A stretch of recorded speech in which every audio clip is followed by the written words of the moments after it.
News 8 at Sunrise in high definition continues. CPA Tom Walpole is back with us this morning. Tom, good to see you. Always good to be here, Mark. All right, so it's filing season. We are talking about filing status this morning. Let's begin by defining what the federal filing status is and why we need one. Okay, there are 5 filing statuses. Married filing separate, married filing joint, single, head of household, and qualifying widower. All right, let's start with how each are sort of different. Okay, if you're married, you have 2 choices. You can either file a joint return or you can do married filing separately. So those are the 2 choices for married couples. If you're single, you can either go single, or if you're supporting a child or a relative, you can be head of household. So those are the 2 choices for a single individual. Yep, and that's an important distinction that sometimes people don't make. Right, and the thing about the filing status is each one takes with it its own tax table. So depending on your status, you can be in a different tax bracket.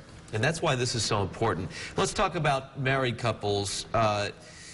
You really have to make a decision whether you want to file jointly or separately, and let's break that down.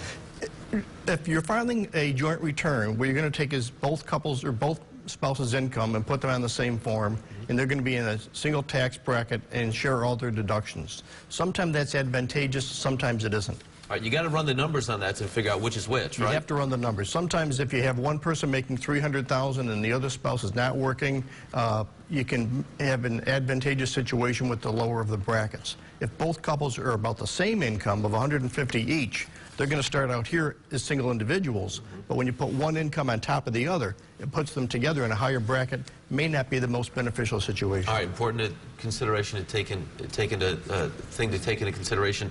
Let's talk about the forms themselves. Help us understand these. There are a couple different forms out there that people can use. There's the 1040EZ, the 1040A, and then the regular 1040. The 1040EZ is the simplest form out there, and it's basically if you have just wages for income and you are either single or married filing joint, so you only have 2 choices of statuses on that, don't get credits and things like that. The next form up is the 1040A. That lets you have more income, dividends, whatever. You have a little bit more choices of credits. And then there's the full-blown 1040 that most people file. Okay. Final thoughts here on this subject before we let you go. I think people should take a look at their situations. Sometimes the software programs let you, if you're a married couple, let you look at if it's more advantageous to file a joint return or married filing separate. See which one fits you. And what fits you this year may not be the best next year and vice versa. Okay, so you always got to revisit you really do. This idea. Tom, thank you. My pleasure, Mark. If you missed any of this, we'll be sharing it on our website as well, including the link to the State Society of CPAs at nysscpa.org. You'll find it at rochesterfirst.com.